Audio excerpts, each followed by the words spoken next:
دوستو، جیسے کہ آپ کو معلوم ہے کہ رمضان شریف کا آخری اشرہ چل رہا ہے، اور اس میں ایک بہت اہم مسئلہ یہ ہوتا ہے زکوٰۃ کا، کہ زکوٰۃ کس صاحب حیثیت کو دینی واجب ہے اور کس کو دینی چاہیے۔ ہمارے ساتھ مفتی نثار صاحب موجود ہیں، تو مفتی صاحب ذرا سا زکوٰۃ کے بارے میں ہے، کیونکہ اکثر لوگ اس بارے میں جانتے نہیں کہ کتنا سونا، کتنے چاندی، کتنا ہونا چاہیے۔ الحمد لله وحده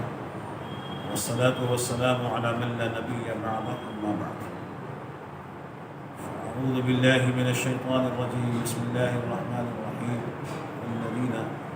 يكنزون الذهب والفضة ولا ينفقونها في سبيل الله فبشرهم بعذاب أليم يوم يحمى عليها في نار جهنم فتكوى بها جباههم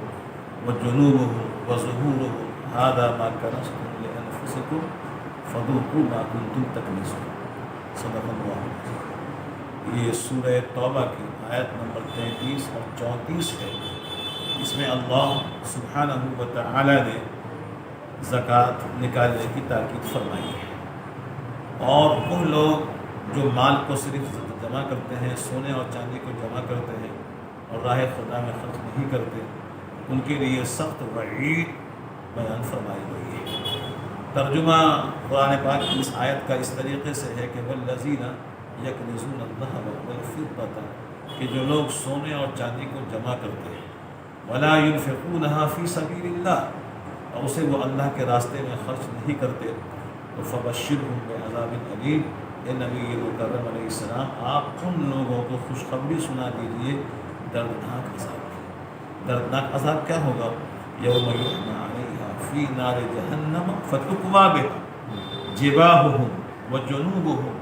وظہورہم، کہ اللہ اس کی پیشانی کو، اس کی پشت کو، اس کی پیٹھ کو داغیں گے اس سونے اور چاندی کے ذریعے سے، اور کہا جائے گا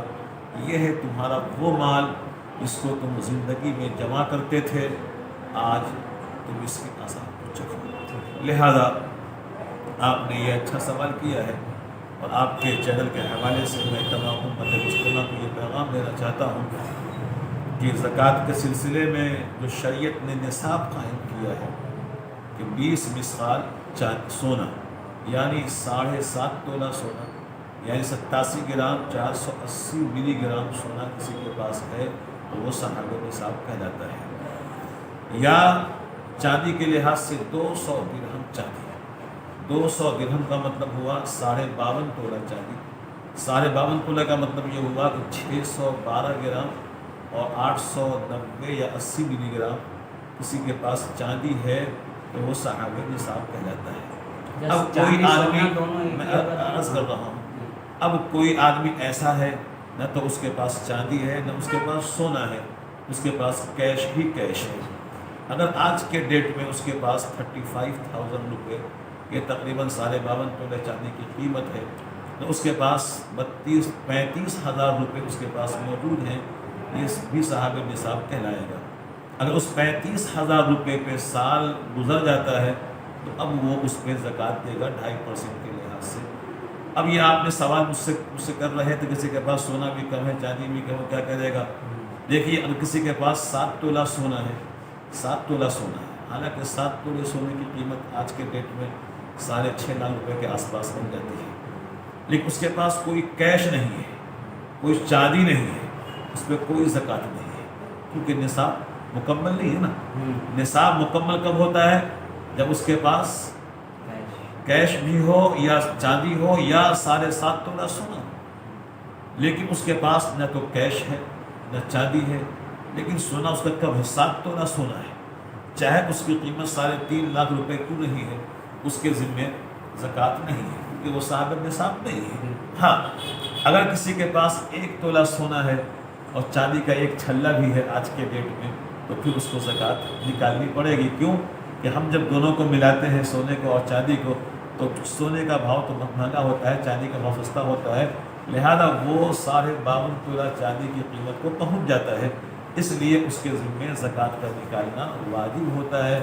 اللہ پاک چاہتا ہے میرا ہر بندہ مالدار ہو جائے، اسی لیے حدیث شریف میں فرمایا جناب رسول اللہ صلی اللہ علیہ وسلم نے کہ اوپر کا ہاتھ نیچے کے ہاتھ سے افضل ہے، اور میں دعا کرتا ہوں کہ اللہ ہم سب کے ہاتھ کو ہمیشہ اوپر کا ہاتھ رکھے، دینے والا ہاتھ رکھے، لینے والا ہاتھ نہ رکھے، کیونکہ لینے کا ہاتھ دینا ہی ہوتا ہے، تو دینے والا ہاتھ بڑا قیمتی ہوتا ہے۔ تو اس لیے اللہ پاک چاہتے یہ ہے میرا ہر بندہ میرے راستے میں خرچ کرنے والا ہو، میرا ہر بندہ زکوٰۃ کا نکالنے والا ہو۔ اب یہ شریعت کا ایک نصاب جو قائم کیا کہ سونا بھی کم ہے، چاندی بھی کم ہے، نہ سونا نصاب کے پاس ہے، نہ چاندی نصاب کے پاس ہے، دونوں ہیں، تو کہا کہ دونوں کو ہم ملائیں گے۔ اگر دونوں کو ملانے کے بعد وہ چاندی کے نصاب کو پہنچ جائے، اگر اس میں چاندی 52.5 تولہ ہم خرید سکتے ہیں، لے سکتے ہیں، تو ہم صاحب نصاب کہلائیں گے اور ہمارے ذمے زکوٰۃ لازم ہوگی۔ میں آپ سے عرض کروں کہ ابھی ایک ویڈیو وائرل ہو رہا ہے ہمارے ہندوستان میں، جو سعودی عرب سے آیا رامش بھائی، کہنا یہ ہے کہ اس میں انہوں نے یہ کہا ہے کہ جو عورتیں استعمالی سونا استعمال کرتی ہیں اس پہ زکوٰۃ نہیں ہے، چاہے اس کے پاس 1 کلو بھی سونا کیوں نہ ہو۔ حالانکہ میں اس فتوے کے خلاف آپ سے عرض کر رہا ہوں، یہ فتویٰ انتہائی گندا، انتہائی بیوقوفی کا مسئلہ ہے۔ پتہ نہیں سعودی کے کس مفتی نے ایسی باتیں، اور وہ ہمارے ہندوستان میں صرف وائرل ہو رہا ہے اللہ کی پناہ۔ میرے پاس تقریباً 10-20 فون ڈیلی آتے ہیں کہ مولوی صاحب کیا استعمالی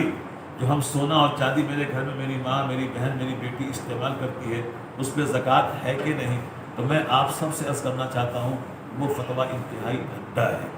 بے وقوفانہ فتویٰ ہے، اور پتہ نہیں وہ فتویٰ کس عنوان پہ دیا انہوں نے۔ دیکھیے سونا اور چاندی اس کو شریعت نے مال مانا ہے، اور مال کیسا؟ مال منامی، اسے کہتے ہیں مال منامی کا مطلب یہ بڑھنے والا مال ہے۔ سونا اور چاندی آپ کے جیب میں ہے، آپ کہیں راستے میں گئے، آپ کے پاس پیسہ نہیں ہے، ختم ہو گیا ہے، تو آپ سونا اور چاندی جہاں چاہے وہاں بنا سکتے ہیں اور بنا کے اپنے پیٹ کو پال سکتے ہیں۔ لہذا شریعت نے سونے اور چاندی کو مال منامی مانا ہے، یہ بڑھنے والا مال ہے،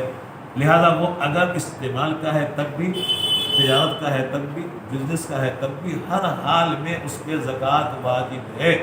اگر وہ زکوٰۃ نہیں نکالتا ہے تو پھر قرآن پاک کی وہ آیت مبارکہ کہ والذین یکنزون الذہب والفضة ولا ينفقونها فی سبیل اللہ فبشرہم بعذاب الیم میں داخل ہوگی۔ ہمارے یہاں عورتیں آج کرتی کیا ہیں، حالانکہ آپ نے اپنی بیوی صاحبہ کو 2 تولے کا سیٹ، 10 تولے کا سیٹ دے بھی دیا ہے، شاید آپ کے پاس مال ہے، بیوی مارکیٹ جاتی ہے اور جا کے وہاں دیکھتی ہے یار فلاں سے بڑا اچھا لگ رہا ہے، تو آپ کو آ کے تنگ کریں گے، میاں میں نے آج ایک سیٹ دیکھا ہے آپ مجھے لے دیجئے۔ اگر آج کے ڈیٹ میں عورت کے پاس 1 کلو بھی سونا ہونا تو اس میں خوکھا ہوتا ہے کہ میں سونا اور لے لوں، میں سونا اور لے لوں۔ لہٰذا میں تمام امت مسلمہ کو پیغام دینا چاہتا ہوں کہ اگر وہ سونا آپ کا اپنا استعمال کا ہے یا کسی بھی شکل میں آپ کا سونا آپ اس کے مالک ہیں اور وہ 7.5 تولہ کے برابر ہے تو اس پہ زکوٰۃ ہر حال میں لازم ہوگی۔ وہ جو فتویٰ آیا ہے سعودی عربیہ سے، میں اس فتوے کو ایکسیپٹ نہیں کرتا، قبول نہیں کرتا، کیونکہ وہ فتویٰ شریعت کے قرآن و حدیث کے کسی پیمانے کو اترتا ہوا دکھائی نہیں دے رہا ہے۔ پتہ نہیں وہاں کے کون جاہل مفتی ہیں، انہوں نے ایسا مسئلہ بیان کر دیا ہے۔ قرآن پاک کو آپ دیکھیے کس قدر سخت وعید ہے ان لوگوں کے اوپر جو سونے اور چاندی کو جمع کرتے۔ دیکھیے یہاں لفظ کیا ہے کنز، کنز کہتے ہیں اس مال کو اس کو جمع کیا جائے اور زکوٰۃ نہ دی جائے تو وہ کنز کہلاتا ہے کہ خزانہ کو جمع کر رہے ہیں، جمع کر رہے ہیں، جمع کر رہے ہیں۔ لہذا ہر حال میں سونے اور چاندی پہ زکوٰۃ لازم ہے، چاہے وہ استعمالی ہو چاہے وہ غیر استعمالی ہو۔ ہاں ہمارے گھر میں جو سامان ہوتے ہیں، بعض مرتبہ سسرال سے شادی بیاہوں کے موقع پہ گرم سوٹ ہے، ٹھنڈا سوٹ ہے، یہ سب ملتا ہے۔ جہیز میں بہو کے چاندی کا برتن بھی آتا ہے، جہیز میں تانبے کا برتن بھی آتا ہے، کچھ اور برتن بھی آتا ہے، اس پہ زکوٰۃ نہیں ہے۔ امام صاحب جیسے فلیٹ سسٹم چل رہا ہے، مکان کا چل رہا ہے آج جی کل، جی کہ جو آپ نے اگر مکان پہ تو نہیں ہے، لیکن جو آپ نے تجارت کے لیے اگر جیسے فلیٹ لیا یا کوئی مکان پہ لے کر بیچ دوں گا اور وہ اس میعاد تک رہتا ہے تو اس کے لیے کیا؟ دیکھیے آپ کا یہ ماشاءاللہ اچھا سوال ہے،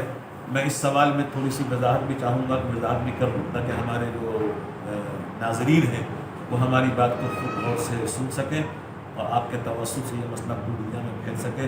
دیکھیے ہمارے پاس جو فلیٹس ہوتے ہیں، مکانات ہوتے ہیں، دکانات ہوتے ہیں، یا ہمارے پاس پراپرٹی ہوتی ہے، شرعاً پراپرٹی پہ زکوٰۃ کا طریقہ یہ ہے، اگر آپ نے ایک پراپرٹی لی بچوں کے لیے، 2 لی بچوں کے لیے، اس طریقے سے آپ نے 100 پراپرٹی لی بچوں کے لیے کہ میرے ان فیوچر بچوں کے کام میں آئیں گے، اس پہ کوئی زکوٰۃ نہیں ہے۔ یہ جائے کہ آپ ان پراپرٹی کو کرائے پہ اٹھا بھی دیں اس پہ کوئی زکوٰۃ نہیں. ہاں کرایہ وہ آپ کے پاس آ کر کے سیو ہوتا ہے، سیونگ ہو جاتا ہے، کھا کے پی کے لے کے دے، اس پہ زکوٰۃ جائے گی. ہاں اگر آپ نے ایک بالشت زمین خریدی صرف اور صرف بیچنے اور خریدنے کی نیت سے، پہلے مسئلہ کیا تھا؟ پہلا مسئلہ یہ تھا کہ آپ نے وہ چیزیں لی ہیں بچوں کی نیت سے، چاہے آپ نے 1000 مکان لے کے ڈال دیا، آپ نے گاؤں میں دیہاتوں میں 10 بیگھہ زمین لے کے ڈال دیا، اس پہ کوئی زکوٰۃ نہیں ہے. ہاں اس سے غلہ نکل رہا ہے نا، اس غلے پہ زکوٰۃ ہے، عشر چاہے جس میں عشر، کہ اگر آپ کھاد پانی دے کے پیداوار کو اگا رہے ہیں تو 20 من میں 1 من، 20 کلو میں 1 کلو زکوٰۃ نکالیں گے اس کی، لیکن اس پراپرٹی پہ زکوٰۃ نہیں ہے. ایسے ہی ہم نے جو مکان چاہے دکان لیا ہے بچوں کی نیت سے کوئی زکوٰۃ نہیں ہے. لیکن اگر آپ ایک بالشت بھی زمین خریدتے ہیں بیچنے اور خریدنے کی نیت سے، نیت کیا ہے؟ بیچوں گا، خریدوں گا، یہ بیچوں گا، وہ لوں گا، وہ بیچوں گا، وہ لوں گا، تو پھر اس پر موجودہ قیمت کے لحاظ زکوٰۃ نکالنی لازم ہوگی. مثلا اگر ہم نے ایک پراپرٹی 10 لاکھ کی خریدی تھی بیچنے خریدنے کی نیت سے، آج اس کی قیمت لگ گئی 7 لاکھ روپے، ایک بات کہہ رہا ہوں، 7 لاکھ روپے، یا اس کی قیمت ہو گئی 12 لاکھ روپے، اس کی زکوٰۃ موجودہ ویلیو کے لحاظ سے نکالی جائے گی، اور اس کو زکوٰۃ نکالیں گے. وہ زکوٰۃ جو نکالیں گے تو سال بھر گزرنے کے بعد، یا اگر وہ آدمی پہلے سے مالدار ہے، پہلے سے صاحب نصاب ہے. دیکھیے میں، ہاں یہ آپ نے اچھا سوال کیا ہے. ہم لوگ کنفیوژن کیا ہے، ہم لوگ یہ سمجھتے ہیں کہ ہم لوگ یہ سمجھتے ہیں کہ ہر مال پہ زکوٰۃ سال گزرنا لازم ہوتا ہے. دیکھیے ہر مال پہ سال گزرنا نہیں ہے، بس سال کا گزرنا ہے نصاب کے اوپر. اسی لیے ہم اپنے ساتھیوں سے کہتے ہیں، بھائیوں سے کہتے ہیں، مسجدوں میں بیان بھی کرتے ہیں، جیسے نماز کے اوقات متعین ہیں کہ یہ ظہر کا وقت ہے، یہ عصر کا وقت ہے، یہ عشاء کا وقت ہے، یہ فجر کا وقت ہے، تو چاہیے ایسے ہی زکوٰۃ نکالنے کے تعلق سے ہم ایک تاریخ کا تعین کریں، ایک تاریخ کا تعین کریں، ایک تاریخ متعین کریں کہ رمضان شریف کی آج 22 تاریخ ہے، یہ 22 تاریخ میری مالداری کی تاریخ ہے. اب آنے والے 22 تاریخ کو ساتھ گزرنا کہیں گے چاند کے لحاظ سے. آنے والے 22 تاریخ کو میرے پاس جو بھی پراپرٹی ہوگی، جو بھی کاروباری پراپرٹی ہوگی، جو بھی مال تجارت ہوگا، جو بھی میرا بینک بیلنس ہوگا، چاہے وہ